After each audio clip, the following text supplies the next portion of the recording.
con la persona que vamos a hablar, hace unos días yo le mandé un mensaje porque Alberto Fernández iba a viajar a México para encontrarse con Andrés Manuel López Obrador. Sí. Ese viaje se pospuso porque Alberto tiene que tejer situaciones que tienen que ver con política interna y además ayer estuvo en Bolivia, hoy está en Perú, ayer estuvo en Perú a la noche Ayer también, estuvo en Perú. estuvo reunido con Vizcarra y se pospuso lo de México. A todo esto, con la persona que me está escuchando del otro lado de la línea, yo ya había arreglado hablar con ella porque más allá de lo de Alberto y bueno, y hacer lo ideal de que si supuestamente Alberto viajaba el miércoles y se encontraba con AMLO, nosotros podíamos tener, además de las conversaciones con ella sobre política mexicana, que nos dé algún tipo de mirada sobre ese encuentro entre Alberto Fernández y Andrés Manuel López Obrador. No nos importó eso y dijimos, vamos a hacer la nota igual, porque en definitiva lo que nos interesa primigeniamente es hablar sobre qué le pasa al mexicano estos primeros meses de Morena en el poder. Y vamos a hablar con Rosa María Mirón Lince. Rosa María Mirón Lince es licenciada en Sociología, es maestra y además es doctora en Ciencia Política y es quien coordina el posgrado de Ciencias Políticas en la Universidad Autónoma de México, en la UNAM, que queda en el DF, en México. Rosa María, ¿cómo estás? Marcelo Aymar te saluda. ¿Cómo te va? Hola, ¿qué tal, Marcelo? Buenos días, ¿cómo estás? Encantada de saludarte. Bueno, muchas gracias por hablar de nuevo con nosotros. Y lo primero que quería tratar de pensar conjuntamente es ¿cómo crees que después de un triunfo tan amplio de Morena, dos cosas? Primero, si Morena está tratando de llevar adelante algún tipo de armado en sus bases militantes, si está bajando dinero para que realmente el partido pueda, después de un triunfo tan rutilante, formar cuadros que puedan administrar a futuro el Estado mexicano mejor, porque aparte de México, las presidencias son de 6 años. Y como subpregunta, ¿cómo quedó el mapa de la oposición, de los partidos mexicanos ante un triunfo tan abrumador? ¿Y cuál es la realidad del PAN? ¿Cuál es la realidad del PRD? Y en definitiva también qué le pasa al PRI, ¿no? Que fue ese partido mexicano que lideró administraciones de gobierno durante décadas. Así que un poco era tratar de que nos brindes un pensamiento sobre la idea que tenés sobre ese momento de política interna mexicana. Sí, con mucho gusto. Mira, efectivamente, el 1 de julio del año pasado, el triunfo de Andrés Manuel López Obrador, postulado por Morena y un grupo de partidos, o sea, fue una coalición, también estuvieron el Partido del Trabajo, el Partido Encuentro Social, de distinto signo cada uno de ellos, y menores, desde luego, agrupados alrededor de Morena. El triunfo fue contundente, innegable, ganó con el 53%, un triunfo que no se había dado en México desde los tiempos del partido hegemónico, que era el PRI, que gobernó durante 70 años, ¿no? Nunca más después de que hubo la alternancia y llegó el PAN, un partido de derecha, llegó el PAN a la presidencia, pues nunca más se tuvo una situación así. Efectivamente fue un triunfo contundente. El segundo lugar quedó a 30 puntos de distancia, o sea, el margen de victoria fue también enorme, pero eso en la elección presidencial. En las elecciones legislativas también el triunfo de Morena fue muy, muy amplio, sin embargo no fue tan grande, fue alrededor del 43%. Sin embargo, las alianzas que había formado Morena, alianzas electorales, coaliciones con los partidos con los que te digo que fue acompañado en algunas de estas elecciones, sí. Cobró su factura al llegar al Congreso y estos diputados, en realidad las candidaturas eran militantes de Morena que se postularon por otros partidos. Entonces, al llegar ya al Congreso, hicieron parte de la fracción de Morena, con lo cual tenemos una mayoría calificada en la Cámara de Diputados, de Morena precisamente, y una mayoría absoluta en el Senado. Estos datos por sí solos, pues ya te hablan de la situación de la oposición. La oposición o las oposiciones quedaron devastadas. Claro. Francamente ya no se ve por dónde. Y ahora paso ya a lo que me preguntabas de los partidos. Empiezo con Morena. Morena está viviendo, el triunfo de Andrés Manuel López Obrador fue un triunfo de él. Él tiene un gran arrastre social, es un hombre muy carismático. Y esta fue la tercera ocasión en la que participó en una candidatura por la presidencia. Antes había sido candidato del PRD porque Morena no existía, o sea, formó Morena apenas apenas en 2014, 4 años antes de la elección. Con lo cual sí se hace ver que más allá de un triunfo de un partido realmente consolidado o institucionalizado, pues fue un triunfo del candidato, un triunfo de Andrés Manuel, más allá de Morena. Todos los militantes de Morena se agruparon en torno a él, sin poner en duda su liderazgo, y se sumaron muchos de otros partidos, muchos políticos, desde luego muchas personas del PRD se fueron, el flujo del PRD hacia Morena fue muy grande, y ahora después hablaré con lo que me dices del PRD, pero también se fueron panistas y también se fueron priistas a este movimiento que resultó ganador, y bueno, ahora están formando algunos de ellos, son cuadros del gobierno federal. Sí. ¿A dónde voy con esto? Lo que me parece que es importante tener en cuenta es que Morena como partido tiene una historia muy, muy breve y tiene un liderazgo apabullante. En ese sentido, hace que ahora que ya se presenta, porque habrá elecciones para la dirigencia de Morena en los próximos meses, se presenta una situación muy complicada. Ya ha habido diferencias importantes entre los líderes de segundo nivel, porque están abajo de Andrés Manuel, pero que podrían ser eventualmente quienes siguieran, quienes lo sucedieran en el liderazgo de Morena. No hay un líder real, no hay la dirigencia de Morena ahora es una ex empresaria puesta por el dedo de Andrés Manuel y sostenida con el apoyo de él, así se ha mantenido, pero ya hay ciertas fricciones y fracturas importantes, o sea, sí hay divisiones y sí hay un proceso muy complicado que está viviendo Morena de consolidación. Y esto me parece que es lógico si lo vemos en términos de partidos políticos. Bueno, es un partido que apenas tiene 5 años y que ganó todo, o sea, tiene muchas gubernaturas en los estados, hay varios, ahora son 7, pero hay elecciones próximamente, en el 21, y también las perspectivas de ganar son amplias, porque Morena ha aprovechado los movimientos sociales de oposición en los distintos niveles, los ha hecho propios y los ha podido proyectar. Rosa María, sí. Quería, bueno, si querías concluir esto, pero pensaba el otro día que si Andrés Manuel López Obrador tiene un liderazgo populista de izquierda, y lo hago como pregunta, no lo estoy aseverando porque no vivo en México, y si fuese así, todos sabemos que la política que lleva adelante un dirigente que se lo tilda como populista es, bueno, yo soy el héroe, tengo que encontrar al villano. Y teniendo este mapeo que vos me estás tratando de comentar, que tiene que ver con que la oposición está bastante diezmada, no sabe cómo reubicarse después de la derrota tremenda que tuvo, ¿dónde está poniendo, en caso de llevar adelante un populismo de izquierdas y él ser el héroe, dónde está poniendo al villano sabiendo que la oposición está realmente muy diezmada? ¿Dónde está poniendo esa carga de heroicidad que hace levantar, obviamente, al pueblo mexicano que lo sigue a Andrés Manuel?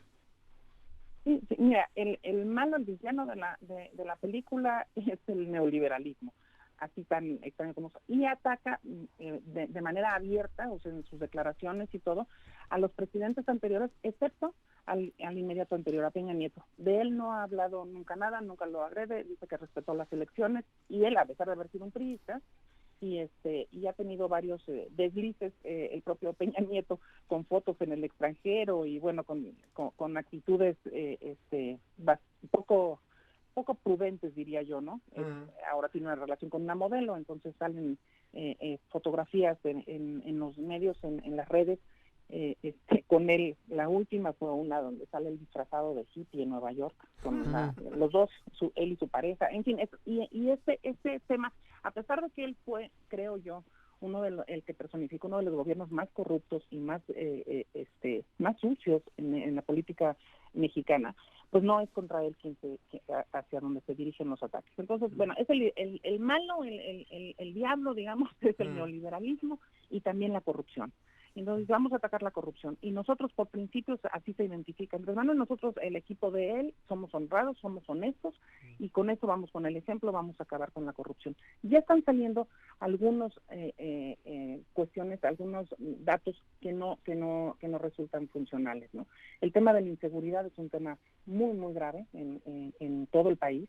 El avance de la fuerza del narco es impresionante, y de la colusión del narco con los gobiernos municipales, estatales, en fin, no sé hasta qué nivel llega, pero sí es bastante evidente, y ahí no se ha logrado ningún avance. Sin embargo, a pesar de esto, la popularidad y los niveles de esfuerzos públicos, los niveles de aprobación de Andrés Manuel son altísimos. ¿Cómo se logra esto? Como tú dices, bueno, sí, una política, yo diría pseudo de izquierda, no estoy tan segura que sea una política, un populismo de izquierda así tal cual, aunque ya ahora es muy difícil, en estos momentos ya es muy difícil ajustarse a esta geometría izquierda, derecha, centro, es más complicado que eso, ¿no? Sí. Llamémoslo sí centro-izquierda. Podría ser, sí, aunque tiene apoyo de empresarios importantes. Carlos Slim, que es el hombre más rico de México y en algunos momentos el más rico del mundo. Bueno, Alfonso Romo, ¿no? Y Alfonso Romo, que es un empresario importantísimo, de dudosa honorabilidad, pero además en el medio, en su medio entre los empresarios fue muy criticado, pues es su brazo derecho. Ahí también ha habido inversiones pues extrañas, y ha habido cancelaciones de inversiones que han afectado, como el aeropuerto, que han afectado a la imagen del gobierno frente a la clase media y el sector empresarial. Pero los sectores populares, sin lugar a dudas, están totalmente apoyándolo. Hay grandes proyectos de políticas sociales, pero de dádivas, bueno, como es en el esquema populista, pues es con política social, es común, pues, políticas sociales, dádivas.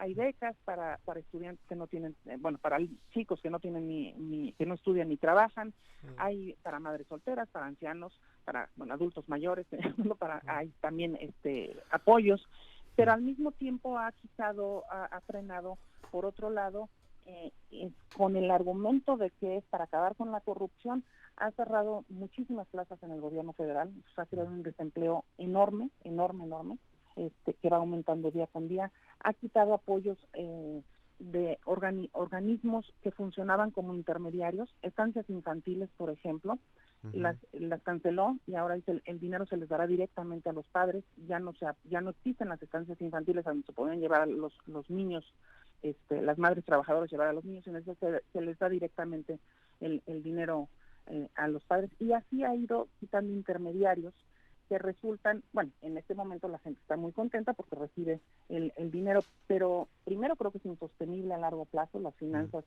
no dan. Hizo un compromiso de campaña que no iba a aumentar los impuestos, entonces la política fiscal está buscando regular ciertas cosas, que dice, no estamos creando impuestos, simplemente vamos a aplicar los que no se aplicaban, como a redes sociales y servicios en línea, ¿no? Uber, Cabify, estas cosas. Entonces, pero sí están surgiendo nuevos temas y está afectando intereses. Claramente hay proyectos que no son bien recibidos por sectores, los ambientalistas, por ejemplo. El Tren Maya claramente tiene un impacto en la selva de Chiapas, Oaxaca, Yucatán, que es por donde está previsto que pase. Y el otro es una refinería, es un proyecto, pero parece obsesivo, ¿no? De construcción de una refinería en estos momentos, cuando las energías renovables es la apuesta a la que se está haciendo prácticamente en todo el mundo, ¿no? Rosa María. Sí, Luciano la saluda. ¿Y cuál cree que fue el mayor logro de AMLO en estos 10 meses? Porque tiene gran poder político, gran apoyo electoral. Estamos hablando más de promesas que en su momento con la seguridad. Después vemos ahora que hay una gran decepción con ese tema de la seguridad porque están aumentando los asesinatos. ¿Cuál cree que fue el mayor logro de él en estos 10 meses de gobierno? Creo que el mayor logro de él es el manejo de su imagen. Él ha seguido una estrategia de manejo de su imagen impresionante, porque él tiene unas conferencias mañaneras que le llaman, entonces está en los medios todos los días y dicta la agenda. Resultados concretos no ha habido hasta ahora, y la verdad es que el tema, o lo que se sostiene es que estaba muy mal el país y estamos en proceso. Claro, llaman 10 meses. Entonces, no es un argumento que con el solo paso del tiempo se caerá. Pero el mayor logro del insisto son las políticas sociales y la aceptación que tiene. La gente, bueno, está recibiendo dinero y está muy contenta de que recibe dinero. Sin embargo, esto es insostenible. Si no se generan empleos, si la economía no está creciendo, como si no estamos en recesión, bueno, no, pero estamos creciendo al 0.2%, ¿no? Eso son las previsiones, o sea, no es recesión, claro. pero bueno, estamos muy, muy cerca, no se está creciendo. Estas políticas sociales a costa de políticas económicas más fuertes, digamos, más sólidas, creo que caerá. El tema es que tiene un gran manejo de su imagen, de los medios, y también una excelente relación con las bases sociales. Eso sí es indudable. Insisto, la aprobación de él en estos momentos está alrededor del 60-70%. Maneja mucho la imagen, por contraste con los gobiernos anteriores, que eran bastante dados a la parafernalia, a los excesos, ¿no? Rosa María, y bueno, Alberto Fernández va a viajar en la próxima semana, me imagino, porque de hecho acá en la prensa argentina ha dicho Alberto que el problema era de agenda de campaña del propio Alberto Fernández, no era un problema de que Andrés Manuel López Obrador no quería recibirlo, sino que todo lo contrario, fue un desmanejo de fechas por la parte argentina. Y un poco imaginándonos ese encuentro, para mí el cerebro y realmente una de las cabezas más pensantes de la administración de Andrés Manuel López Obrador es Marcelo Ebrard. Exacto, sí. Quiero corroborar si eso es así, me estás diciendo que sí. Y más allá de eso, creo que uno de los primeros puentes que se pueden tejer entre México y Argentina es esta conformación del Grupo de Puebla, que Andrés Manuel tuvo mucho que ver con ese Grupo de Puebla, porque le decimos a la audiencia que tiene que ver con un posicionamiento político ante lo que sería el gobierno de Maduro, la situación en Venezuela y la postura que conjuntamente México como Uruguay llevan de, en líneas generales o en grandes trazos, entender que ese conflicto venezolano tiene que tratar de llevarse adelante primero por una lógica de diálogo, y más allá de eso también entender que los conflictos de los países deben tratar de resolverlos los propios pueblos. Entonces, haciéndote esta especie de reflexión, si crees que realmente puede entrar por ahí y que la alianza entre Alberto Fernández y Andrés Manuel López Obrador puede darse más desde lo político en principio que desde lo económico. Sí, me parece que sí pudiera ser por ahí, coincido contigo. Yo quisiera centrarme, y también coincido en la afirmación que has hecho de que Marcelo Ebrard es de alguna manera el punto de contacto de Andrés Manuel con el exterior. A mí me parece, no entiendo por qué hay muchas hipótesis, los editorialistas han lanzado muchas hipótesis de por qué no sale Andrés Manuel del país. O sea, él ha dicho no salgo, no recibe a los mandatarios aquí, pero no sale del país. No ha ido, bueno, no fue a la reunión de Tokio, no a la reunión de la ONU, no fue a Davos, no, o sea, entonces, y su argumento es que la mejor política exterior es la política interior. Entonces, con lo cual es, bueno, para mí incomprensible esa posición. Pero efectivamente sí necesita aliados. La política exterior en México ahora está determinada por las imposiciones, así que ha hecho Trump en los últimos momentos. Las negociaciones de Marcelo Ebrard han sido unas negociaciones, creo que muy buenas, hasta donde pudo hacerlo, porque de una política que anunció Andrés Manuel cuando llegó al gobierno, de brazos abiertos a los migrantes, aquí son bienvenidos los migrantes.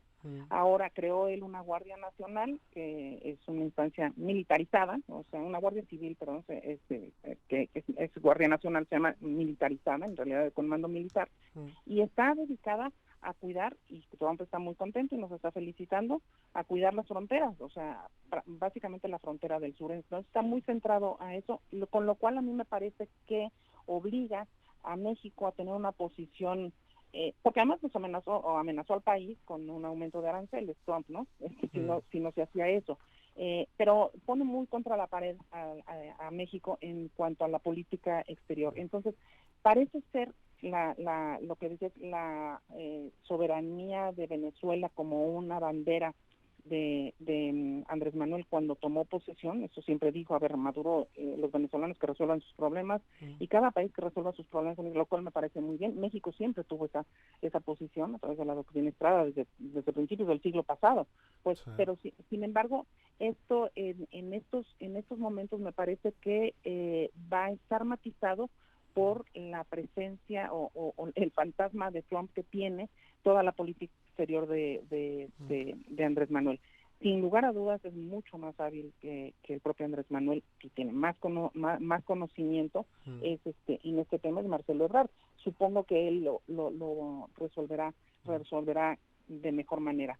En las condiciones económicas que se encuentran, pues tanto México, que está a punto de, yo veo el futuro muy complicado, y Argentina, que bueno, pues está en una situación ya está complicada. Ya está complicada. Se va a juntar uno que va a complicarse con uno que ya está complicado. Exacto, ya vieron el paso de complicarse. Entonces creo que sí, efectivamente le da mucho más futuro a una relación en términos económicos entre Fernández y López Obrador, en términos políticos que en términos económicos. Claro. Sin embargo, insisto, para las decisiones que tome el gobierno mexicano, el fantasma, que no es fantasma porque está bien presente, el condicionamiento de Trump en cuanto a la política. En un mal momento también para México, porque bueno, con la campaña de Trump por su propia reelección, bueno, pues nos agarra a toda América Latina. Rosa María, nos mete ese juego, ¿no?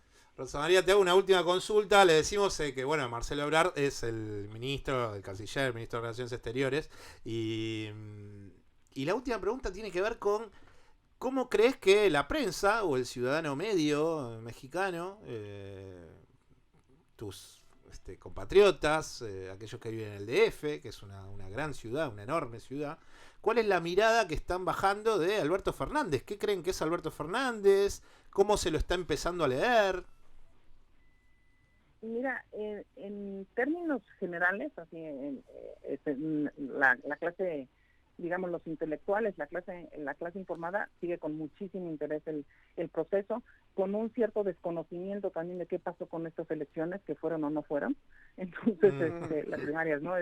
Sí hay una confusión de ese proceso, pero creo que lo que prima es la imagen de Cristina Fernández, ¿no? O sea, sí es visto como un regreso de algo parecido al kirchnerismo, ¿no? Ese es en términos generales lo que alcanzo a percibir, ¿no? Sí. Bueno, habrá que ver si esas cosas también en que en la República Argentina están develándose, porque te comento que acá hay mucha prensa que estuvo durante bastante tiempo diciendo quién va a gobernar, Cristina o Alberto. Bueno, y Alberto aclarando que el que va a gobernar y que está al frente de ganar las elecciones es él, porque va a manejar presupuestos, va a designar los ministros. Pero bueno, hay cierta prensa que en su momento fue opositora y que pone como esa especie de cuña ahí y de duda de quién va a gobernar, ¿no? Si va a gobernar Cristina o Alberto Fernández. Rosa María, nosotros queremos nada más que agradecerte por estos minutos nuevamente, y esperemos Marcelo, ha sido un gusto, y de verdad si se concreta el viaje me encantaría que me invitaras para conectarnos y volver a opinar sobre eso. Sí, yo creo que me pone contento que me digas esto, y yo creo que se va a llevar adelante, porque, repito, pues es un tema de agenda de ellos, ¿no? De hecho, ayer estuvo anteayer en Bolivia, ahora está en Perú, pero está al caer ese viaje. No sé si va a ser antes o después del 27 de octubre. Yo creo que en lectura política va a ser antes del 27 de octubre, que son las generales, pero de ser así, obviamente hablaremos de nuevo, y bueno, te mando un beso y buen fin de semana, Rosa María. Igualmente un beso, que estés bien. Bueno, ¿cómo está México? ¿Cómo está el clima? Con eso nos vamos. ¿Hay sol? ¿Está nublado? ¿Cómo está el día hoy de la primavera? Está lluvioso. Estamos en verano y está lluvioso. Todas las tardes llueve. Pero por la mañana menos frío que allá. Yo acabo de estar en Buenos Aires y ya estaba muy frío. Sí. Acá no todavía tenemos un sol agradable. Bueno, Rosa, muchísimas gracias. Te mando un abrazo. Gracias, beso, Marcelo. Hasta luego. Chau, chau. Quien estaba hablando con nosotros era Rosa María Mirón Lince, quien es licenciada en Sociología, es doctora en Ciencia Política y además es la coordinadora del posgrado de Ciencias Políticas de la UNAM, que es la universidad que queda en México, en el Distrito Federal, hoy Ciudad de México, y es en donde, en la UNAM, estudió AMLO, Andrés Manuel López Obrador, el actual presidente del país que es México. Rosa María hablando con nosotros aquí en AM 1420 con vos.